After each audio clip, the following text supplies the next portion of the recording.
United Nations House in Ukraine, and I'm here with Ricardo Rigger. How are you? Hi, I'm fine. How are you? I'm doing good. Let's come this way, and I'm going to do a proper interview with you at the press conference, but it was a pleasure to speak to you inside there, and I just wanted to ask you a couple of questions and give us kind of an idea of what the press conference is about, and then we'll go more in detail at the press conference. Yeah, the press conference is organized on occasion of Euro Fashion 2012, which is aligned to the Euro 2012 Football Championship later this year.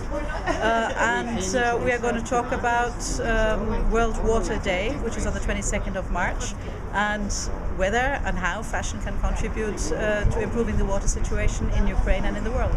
Excellent. And Juliana, disappeared. Juliana, come here for a second. So hold this for me. It's still recording. And then G. Did you notice? So can you get us three? Did you notice I'm wearing the blue tie? Yeah, very nice. So this is G, of course, and then G. She brought us all here and bringing us all together. I want to say thank you. And I'm looking forward to interviewing you properly on the Fashion Slap Show. This is just for the vlog. But so we're by the UN building, right? Yes, absolutely. The UN house in Ukraine. And then what's the difference between UN and UNDP? The UN is the overarching body, and within the UN there are sub-agencies which have different mandates. For example, the United Nations Development Programme is the coordinating agency of the UN system, but works primarily on issues of poverty eradication, governance, good governance in the countries, as well as energy and environment. All right, well, we'll go in much more detail at the press conference. Absolutely. Good. See you We have later. Supermodel G here, the longest legs in the world. Look at her. Standing on the shortest legs in the world. Thank you. Okay, thanks. Okay, good. See you later. See you later. Alles klar? Alles klar. Dankeschön. Oh, danke schön. Freut mich auch. Perfect.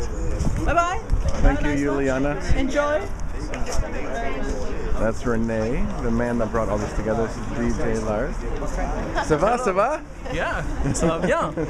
Linda, Nice, comment ça va, thanks. mademoiselle? Ça va très bien. And then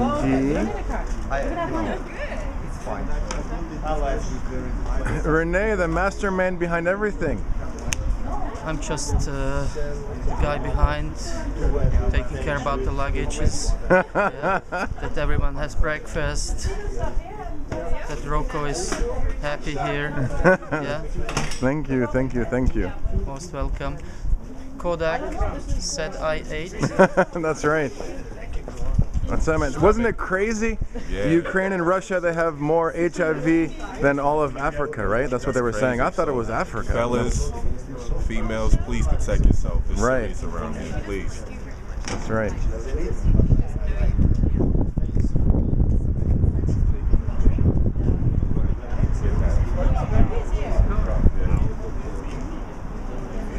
It's crazy out here, right? Yeah, it really Like, is. you know how at home we turn on the faucet, sometimes it's a little brown, so we let the water run. Over here, that's how it is all the time. That's insane, yeah.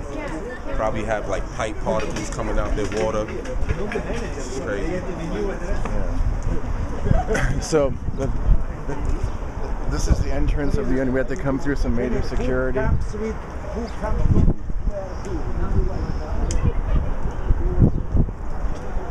Oh, so it's a really big honor to be here at the UN building. I'll come stand in front of it. Wow, it was really fascinating.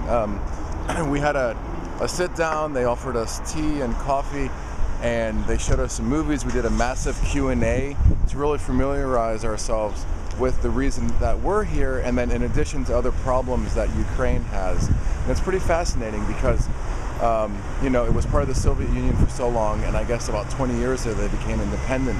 And then the old mentality, so let's say that someone's 30 years and older, they're stuck in a way that everything was provided for them.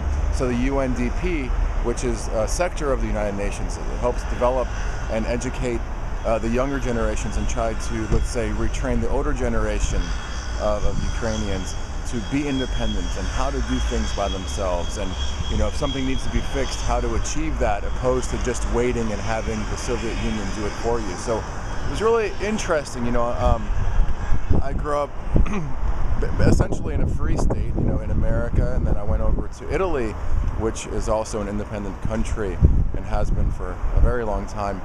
It's interesting and maybe a little bit difficult for me to wrap my mind around the communism or communist system.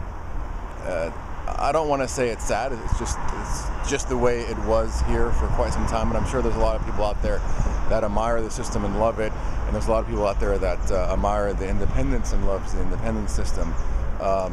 So it's interesting, you know, to come on this side of the world and educate myself and learn about the way the systems are and were at one time and what they're doing to improve it. So I'm very fascinated and interested to continue learning about it and show you guys about it right here in my vlog and, of course, fashionnewslive.com.